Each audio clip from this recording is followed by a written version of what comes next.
Swann in Love, Part 2.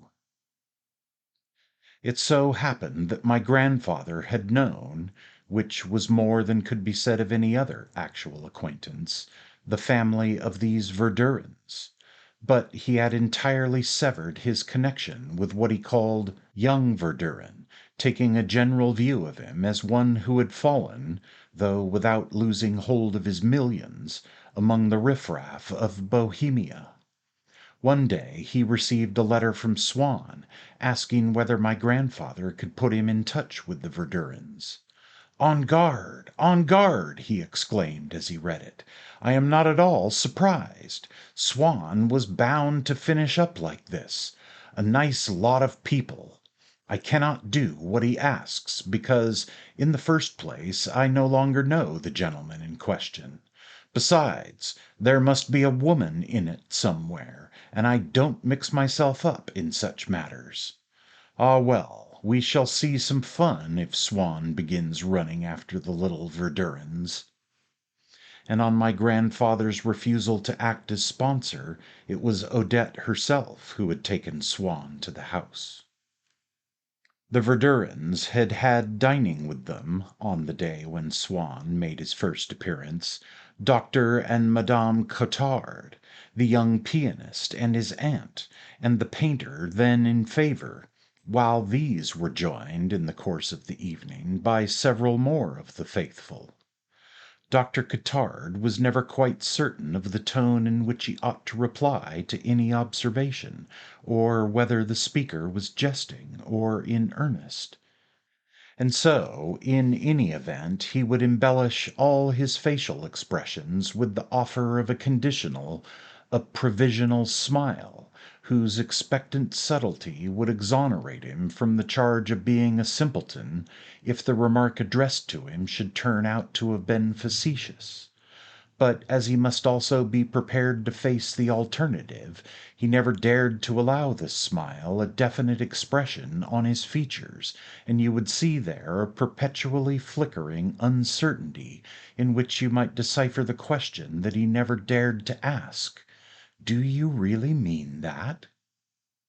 He was no more confident of the manner in which he ought to conduct himself in the street, or indeed in life generally, than he was in a drawing room, and he might be seen greeting passers-by, carriages, and anything that occurred, with a malicious smile which absolved his subsequent behavior of all impropriety, since it proved, if it should turn out unsuited to the occasion, that he was well aware of that, and that if he had assumed a smile, the jest was a secret of his own.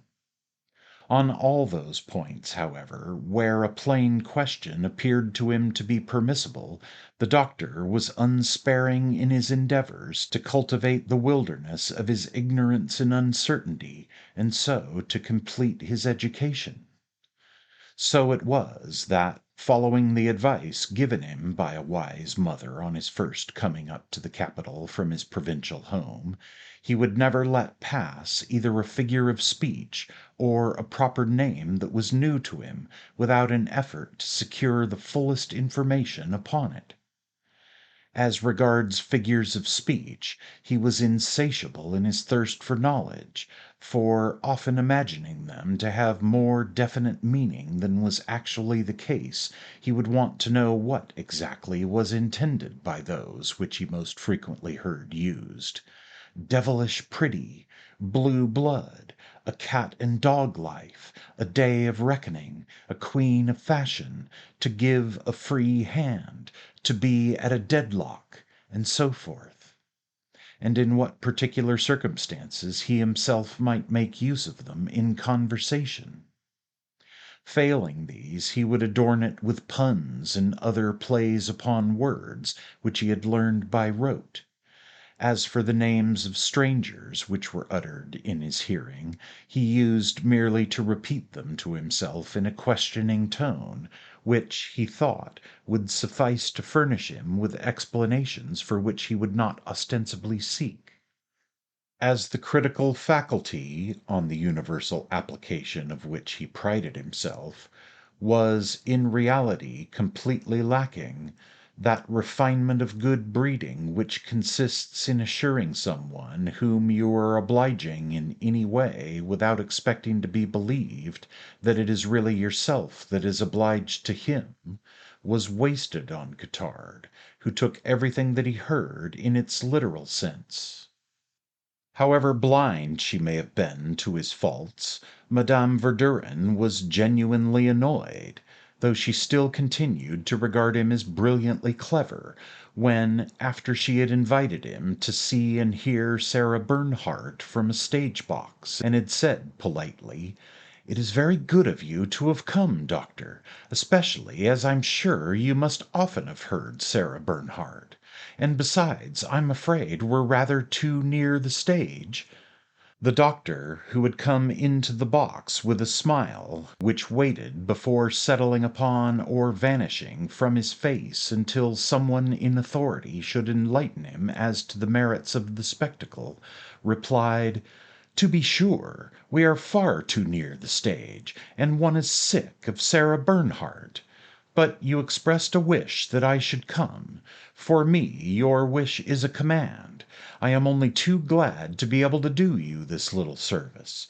What would one not do to please you? You are so good."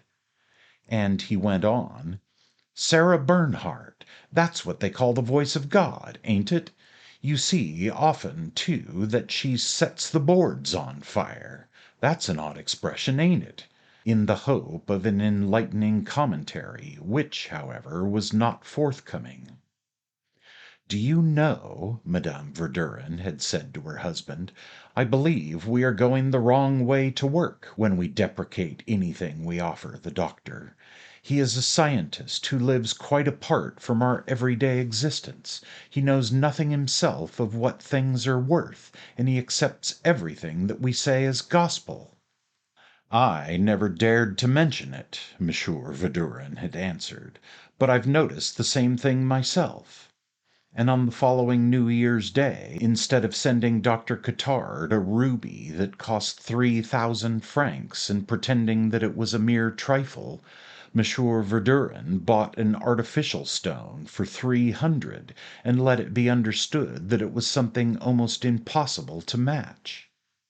When Madame Verdurin had announced that they were to see Monsieur Swann that evening, "Swann!" the doctor had exclaimed in a tone rendered brutal by his astonishment. For the smallest piece of news would always take utterly unawares this man who imagined himself to be perpetually in readiness for anything. And seeing that no one answered him, "Swann! Who on earth is Swann?" he shouted in a frenzy of anxiety, which subsided as soon as Madame Verdurin had explained. "Why, Odette's friend, whom she told us about." "Ah, good, good, that's all right then," answered the doctor, at once mollified. As for the painter, he was overjoyed at the prospect of Swann's appearing at the Verdurins, because he supposed him to be in love with Odette, and was always ready to assist at lovers' meetings. "Nothing amuses me more than match-making," he confided to Cottard. "I have been tremendously successful, even with women." In telling the Verdurins that Swann was extremely smart, Odette had alarmed them with the prospect of another bore. When he arrived, however, he made an excellent impression, an indirect cause of which, though they did not know it, was his familiarity with the best society. He had, indeed, one of those advantages which men who have lived and moved in the world enjoy over others, even men of intelligence and refinement, who have never gone into society, namely, that they no longer see it transfigured by the longing or repulsion with which it fills the imagination, but regard it as quite unimportant. Their good nature, freed from all taint of snobbishness and from the fear of seeming too friendly, grown independent, in fact, has the ease, the grace of movement of a trained gymnast, each of whose supple limbs will carry out precisely the movement that is required, without any clumsy participation by the rest of his body. the simple and elementary gestures used by a man of the world when he courteously holds out his hand to the unknown youth who is being introduced to him, and when he bows discreetly before the ambassador to whom he is being introduced, had gradually pervaded, without his being conscious of it, the whole of Swann's social deportment, so that in the company of people of a lower grade than his own, such as the Verdurins and their friends, he instinctively shewed an assiduity and made overtures with which, by their account, any of their bores would have dispensed. He chilled, though for a moment only, on meeting Dr. Cottard, for, seeing him close one eye with an ambiguous smile before they had yet spoken to one another, a grimace which Cottard styled letting 'em all come, Swann supposed that the doctor recognized him from having met him already somewhere, probably in some house of ill fame, though these he himself very rarely visited, never having made a habit of indulging in the mercenary sort of love. Regarding such an allusion as in bad taste, especially before Odette, whose opinion of himself it might easily alter for the worse, Swann assumed his most icy manner. But when he learned that the lady next to the doctor was Madame Cottard, he decided that so young a husband would not deliberately, in his wife's hearing, have made any allusion to amusements of that order, and so ceased to interpret the doctor's expression in the sense which he had at first suspected. The painter at once invited Swann to visit his studio with Odette, and Swann found him very pleasant. "Perhaps you will be more highly favored than I have been," Madame Verdurin broke in, with mock resentment of the favor. "Perhaps you will be allowed to see Cottard's portrait," for which she had given the painter a commission. "Take care, Master Biche," she reminded the painter, whom it was a time-honored pleasantry to address as master, "to catch that nice look in his eyes, that witty little twinkle. You know, what I want to have most of all is his smile. That's what I've asked you to paint, the portrait of his smile." And since the phrase struck her as noteworthy, she repeated it very loud, so as to make sure that as many as possible of her guests should hear it, and even made use of some indefinite pretext to draw the circle closer before she uttered it again. Swann begged to be introduced to everyone, even to an old friend of the Verdurins called Saniette, whose shyness, simplicity, and good nature had deprived him of all the consideration due to his skill in paleography, his large fortune, and the distinguished family to which he belonged. When he spoke, his words came with a confusion which was delightful to hear, because one felt that it indicated not so much a defect in his speech as a quality of his soul, as it were a survival from the age of innocence which he had never wholly outgrown.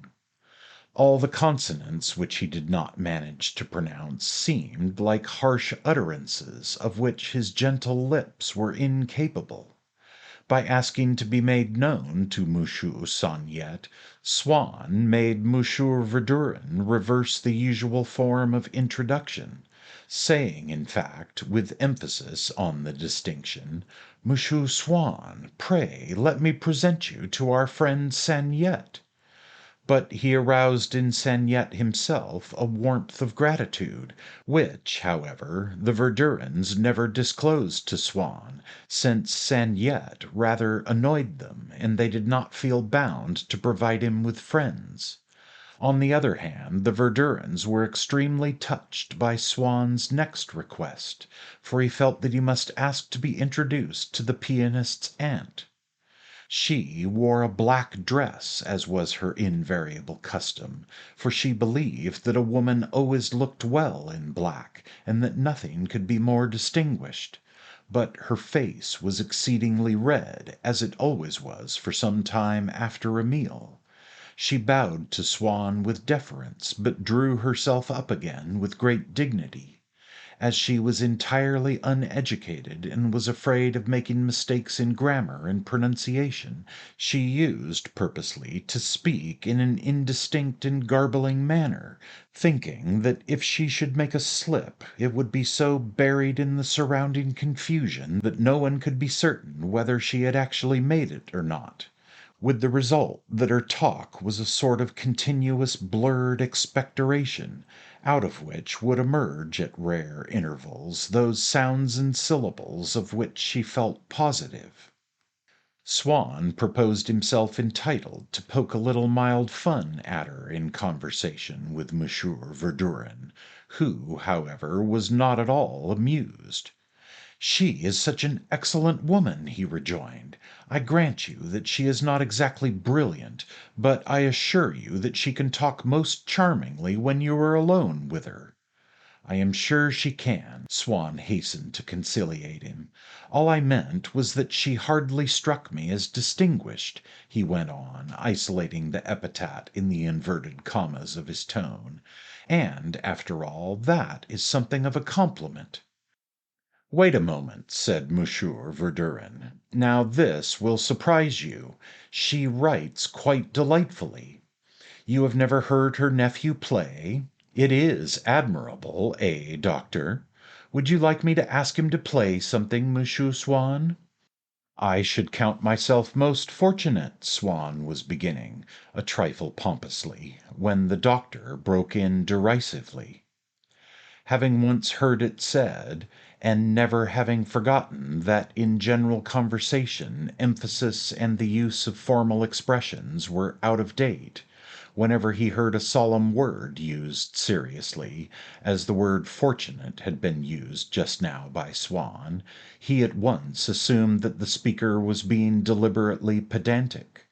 And if, moreover, the same word happened to occur also in what he called an old tag or saw, however common it might still be in current usage, the Doctor jumped to the conclusion that the whole thing was a joke, and interrupted with the remaining words of the quotation, which he seemed to charge the speaker with having intended to introduce at that point, although in reality it had never entered his mind. "Most fortunate for France," he recited wickedly, shooting up both arms with great vigor. Monsieur Verdurin could not help laughing. "What are all those good people laughing at over there? There's no sign of brooding melancholy down in your corner," shouted Madame Verdurin. "You don't suppose I find it very amusing to be stuck up here by myself on the stool of repentance," she went on peevishly, like a spoiled child.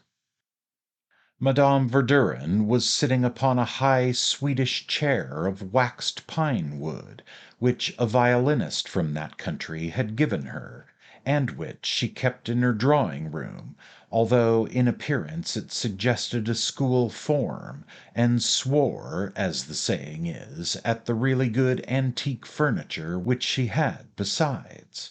But she made a point of keeping on view the presents which her faithful were in the habit of making her from time to time, so that the donors might have the pleasure of seeing them there when they came to the house. She tried to persuade them to confine their tributes to flowers and sweets, which had at least the merit of mortality.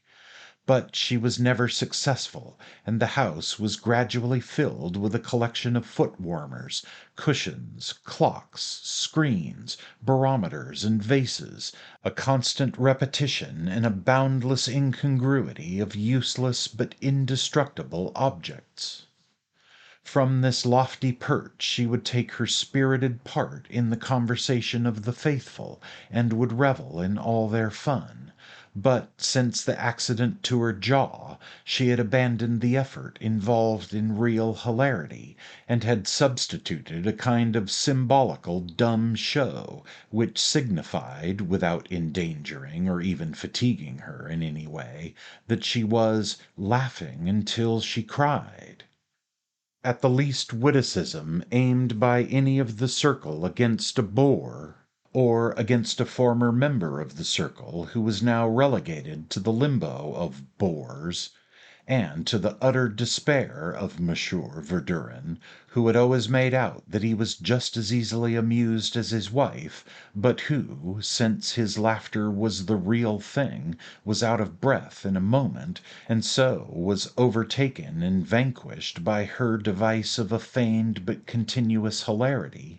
At the least witticism she would utter a shrill cry, shut tight her little bird-like eyes, which were beginning to be clouded over by a cataract, and quickly, as though she had only just time to avoid some indecent sight or to parry a mortal blow, burying her face in her hands, which completely engulfed it and prevented her from seeing anything at all, she would appear to be struggling to suppress, to eradicate a laugh which, were she to give way to it, must inevitably leave her inanimate. So, stupefied with the gaiety of the faithful, drunken with comradeship, scandal, and asseveration, Madame Verdurin, perched on her high seat like a cage bird whose biscuit has been steeped in mulled wine, would sit aloft and sob with fellow feeling.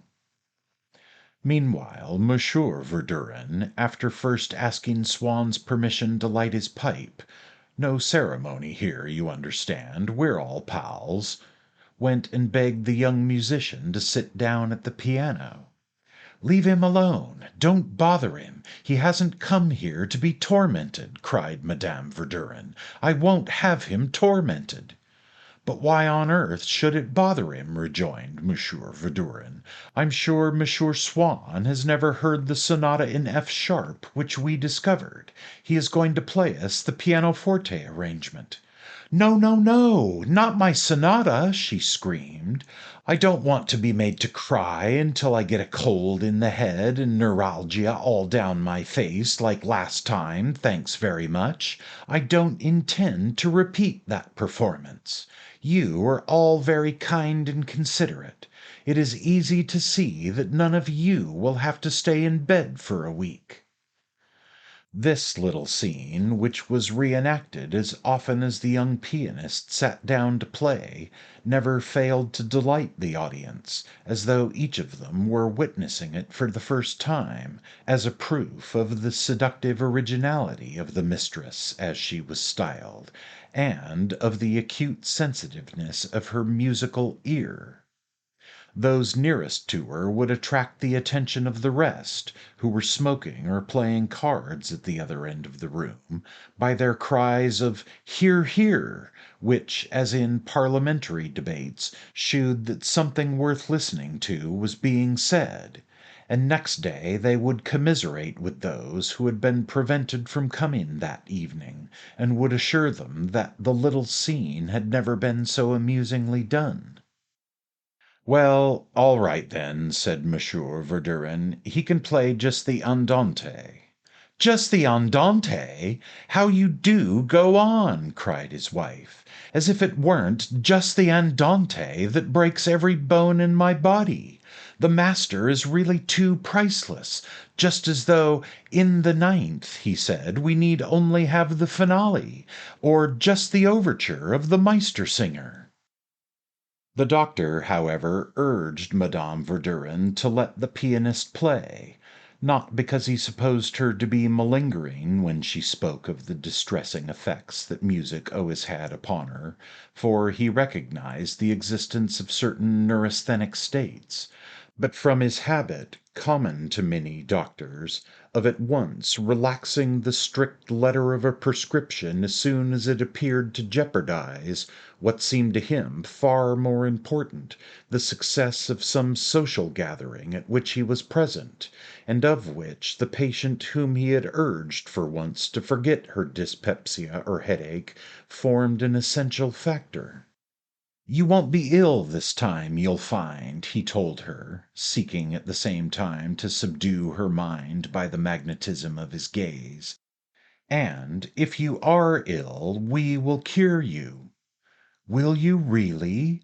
Madame Verdurin spoke as though, with so great a favor in store for her, there was nothing for it but to capitulate. Perhaps, too, by dint of saying that she was going to be ill, she had worked herself into a state in which she forgot occasionally that it was all only a little scene, and regarded things quite sincerely from an invalid's point of view. For it may often be remarked that invalids grow weary of having the frequency of their attacks depend always on their own prudence in avoiding them, and like to let themselves think that they are free to do everything that they most enjoy doing, although they are always ill after doing it, provided only that they place themselves in the hands of a higher authority, which, without putting them to the least inconvenience, can and will, by uttering a word or by administering a tablet, set them once again upon their feet. Odette had gone to sit on a tapestry-covered sofa near the piano, saying to Madame Verdurin, "I have my own little corner, haven't I?" And Madame Verdurin, seeing Swann by himself upon a chair, made him get up. "You're not at all comfortable there. Go along and sit by Odette. You can make room for Monsieur Swann there, can't you, Odette?" "What charming Beauvais!" said Swann, stopping to admire the sofa before he sat down on it, and wishing to be polite. "I am glad you appreciate my sofa," replied Madame Verdurin, "and I warn you that if you expect ever to see another like it, you may as well abandon the idea at once. They never made any more like it. And these little chairs, too, are perfect marvels. You can look at them in a moment. The emblems in each of the bronze mouldings correspond to the subject of the tapestry on the chair. You know, you combine amusement with instruction when you look at them. I can promise you a delightful time, I assure you. Just look at the little border around the edges. Here, look, the little vine on the red background in this one, the bear and the grapes. Isn't it well drawn? What do you say? I think they knew a thing or two about design. Doesn't it make your mouth water, this vine? My husband makes out that I am not fond of fruit because I eat less than he does, but not a bit of it. I am greedier than any of you, but I have no need to fill my mouth with them when I can feed on them with my eyes. What are you all laughing at now, pray? Ask the doctor. He will tell you that those grapes act on me like a regular purge. Some people go to Fontainebleau for cures. I take my own little Beauvais cure here. But, Monsieur Swann, you mustn't run away without feeling the little bronze mouldings on the backs. Isn't it an exquisite surface? No, no, not with your whole hand like that. Feel them properly. If Madame Verdurin is going to start playing about with her bronzes," said the painter, "we shan't get any music tonight. Be quiet, you wretch! And yet we poor women," she went on, "are forbidden pleasures far less voluptuous than this. There is no flesh in the world as soft as these, none. When Monsieur Verdurin did me the honor of being madly jealous. Come, you might at least be polite. Don't say that you have never been jealous." "But, my dear, I have said absolutely nothing. Look here, doctor, I call you as a witness. Did I utter a word?" Swann had begun, out of politeness, to finger the bronzes, and did not like to stop. "Come along, you can caress them later. Now it is you that are going to be caressed. Caressed in the ear. You'll like that, I think. Here's the young gentleman who will take charge of that." After the pianist had played, Swann felt and showed more interest in him than in any of the other guests, for the following reason. The year before, at an evening party, he had heard a piece of music played on the piano and violin. At first he had appreciated only the material quality of the sounds which those instruments secreted.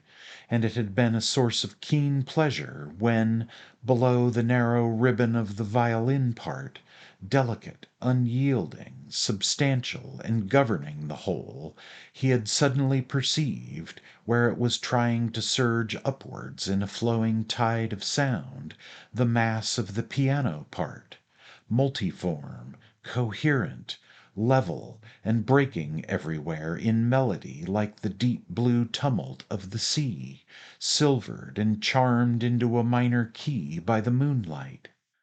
But at a given moment, without being able to distinguish any clear outline or to give a name to what was pleasing him, suddenly enraptured, he had tried to collect, to treasure in his memory the phrase or harmony, he knew not which, that had just been played, and had opened and expanded his soul, just as the fragrance of certain roses wafted upon the moist air of evening has the power of dilating our nostrils.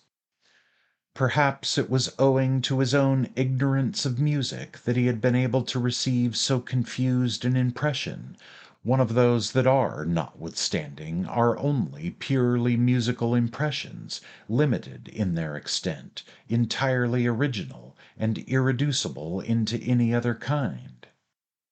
An impression of this order, vanishing in an instant, is, so to speak, an impression sine materia.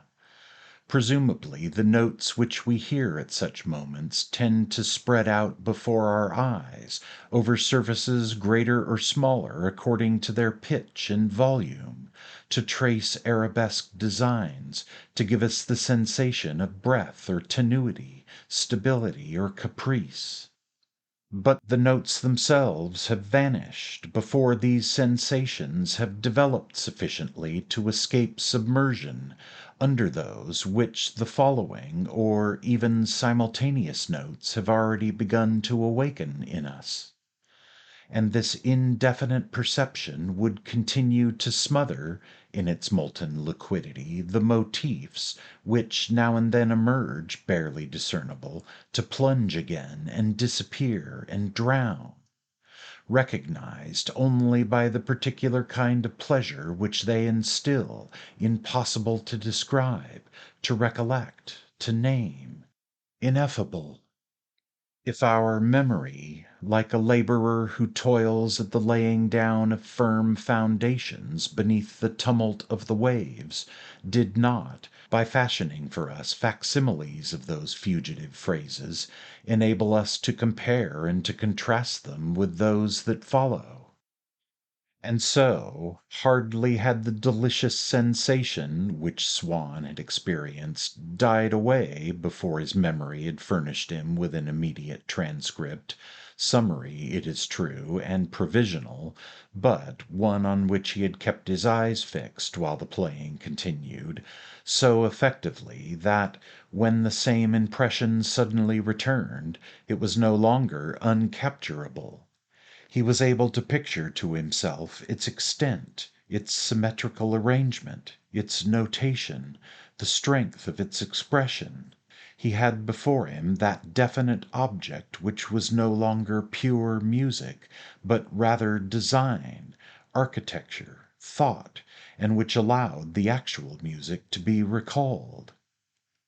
This time he had distinguished quite clearly a phrase which emerged for a few moments from the waves of sound.